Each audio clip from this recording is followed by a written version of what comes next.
عید ایک بہت بڑا تحفہ ہے اللہ کی طرف سے.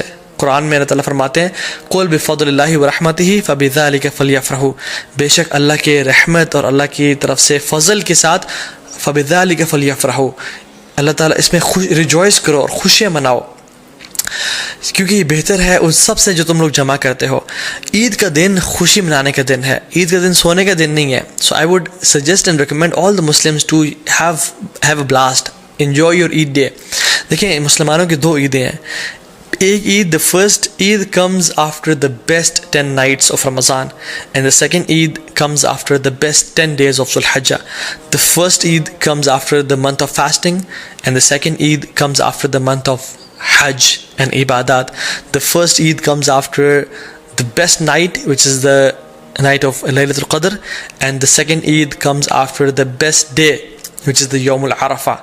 Or if we ponder upon these Eids کہ اللہ تعالیٰ نے ان کو یہاں کیوں پلیس کیا، تو we realize کہ ہمارا جو عید کا تعلق ہے وہ اللہ کے سامنے عبادات سے ہے، اللہ تعالیٰ کے سامنے سبمیشن سے ہے، کہ جب ہم عبادات کرتے ہیں ایز اے ریزلٹ اللہ سبحانہ و تعالیٰ ہمیں عید کے دن ہمیں گفٹ کرتے ہیں.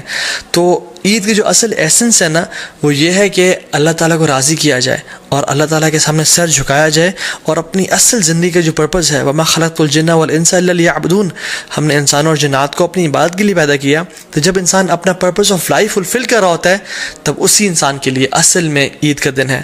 ابن رجب الحمدللہ رحمہ اللہ فرماتے ہیں کہ عید اس کے لیے نہیں ہے جو نئے کپڑے پہن لے اور خوشبو لگا لے، عید اس کے لیے ہے جو اپنی اطاعت میں آگے بڑھ جائے.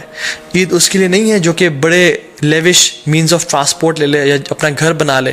عید اس کے لیے ہے جس سے گناہ بخش چکے ہوں اللہ تعالیٰ اور اللہ سے راضی ہو چکے ہوں. سو عید واقعی میں ان لوگوں کے لیے جو کہ ان دنوں میں اسٹرائیو کرتے ہیں اور اسٹرگل کرتے ہیں اور اپنے رب کو راضی کرنے کی کوشش کرتے ہیں.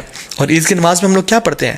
ایک رکعت میں سورہ غاشیہ اور دوسری میں سورہ الاعلیٰ، اور سورہ الاعلیٰ somehow ends with بل تؤثرون الحیات الدنیا، تم اس دنیا کی زندگی کو چاہتے ہو، والآخرۃ خیر و ابقیٰ، لیکن آخرت کی جو زندگی ہے وہ بہت بہترین ہے اور ہمیشہ ہمیشہ رہنے والی ہے. تو اللہ تعالیٰ قرآن میں فرماتے ہیں ہم لوگوں کے لیے فاستبقوا الخیرات، کمپٹیشن کرو، دوڑ لگاؤ نیکیاں اکٹھے کرنے میں.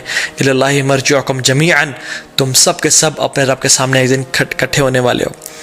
ایک دن آئے گا جس میں ہم لوگ خواہش کریں گے کہ کاش ہمارے نامہ اعمال میں ایک نیکی زیادہ ہوتی، اور کاش ہمارے جو برا اعمال نامہ ہے اس میں ایک گناہ کم ہوتا.